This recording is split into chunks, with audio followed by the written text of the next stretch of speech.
Telstra, Australia's leading telecom services provider, exemplifies the difference in characteristics between restructuring and transforming, and why it matters. Peaking at 75,000 employees in the 1980s, headcount today stands at 35,000, the result of a very long journey of restructuring. In November 2020, Telstra announced a different path through the adoption of a program of ambidextrous change.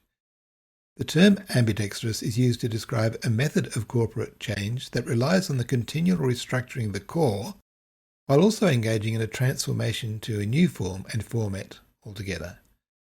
This generally is undertaken through the establishment of a new entity, one that offers a more substantive pathway to the future than the core could do.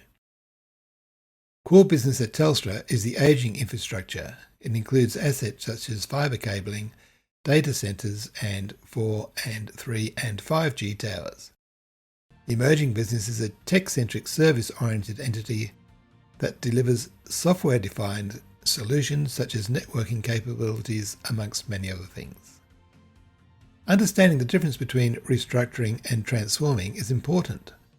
While restructuring is generally focused on efficiency, it is characterised by negative aspects of change and is narrow in scope and ultimately can only result in a short-term comparative advantage.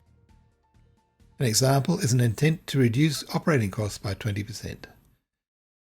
Restructuring does nothing that its competitors can't do and emerges purely as a downsized representation of its former self. SMI research suggests that restructuring alone is an instigator of a decline and descent into a vicious cycle of value destruction. A strategy of transformation, on the other hand, is focused on growth.